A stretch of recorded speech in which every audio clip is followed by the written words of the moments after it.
So the three salads I have today is the blushing pear salad, the carrot salad, and the cauliflower salad.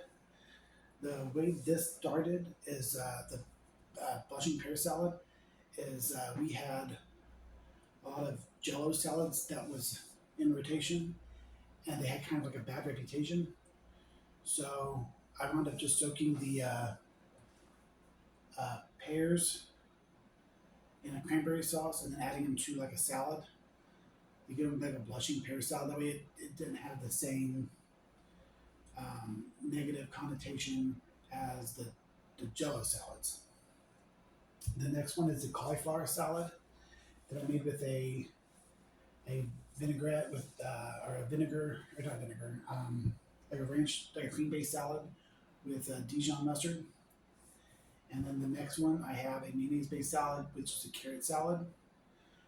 When I made this in the civic the communities, I had a tool that could make the cucumbers thin out really long. The tool that I have now kind of cuts them into short pieces, so it's more of a square look instead of a round look.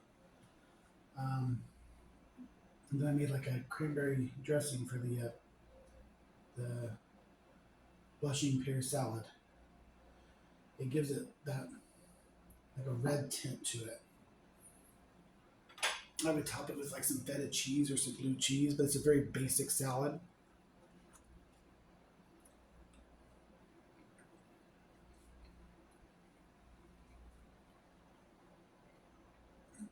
It looks really well, tastes really well. This one, you can see that it has some charred bits on it. Um,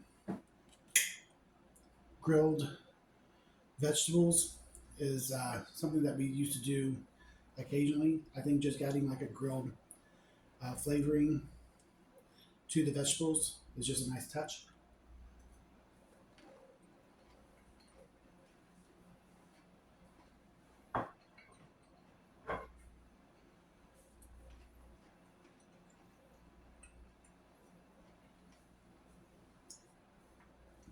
The carrot salad, there's a few different variations of it, so I kind of just picked like what I liked about.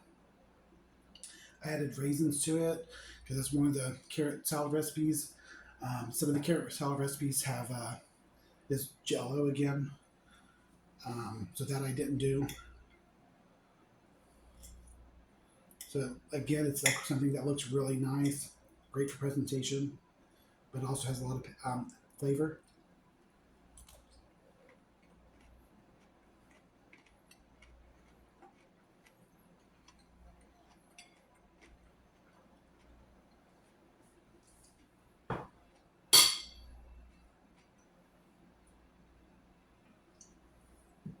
Um, I lived in Indianapolis for a few years. Um, I think one of the things that kind of puts you into one of these positions is just making yourself available. Like, for example, I've lived here for many years, and um, I kind of got to know the area pretty well. So I know like about the Fountain Square and the um, Chatham Arch area, the Bates and Hendricks area, um, the north side, the old north side, uh, the valley.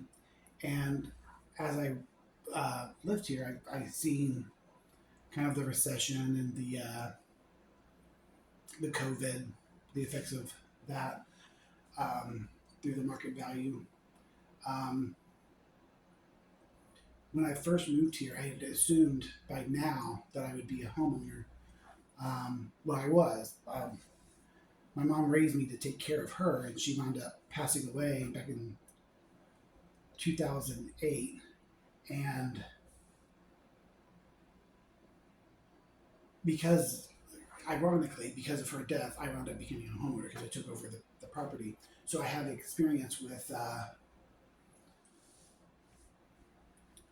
owning a home, owning property, renting, um, and by following the fluctuation in the market, like I had thought, well, that would be a great time to sit there and buy a home for like 20,000 and maybe like build it up, and then you get your investment back over time.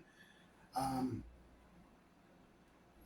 and having the going to the bank and being able to talk to them about staying informed on first-time home buyers and the interest rates that you can get. Um, I thought that I'd be putting myself at an advantage because not too many people can say they owned a home or that they've rented out. Or, they've been a landlord. Um,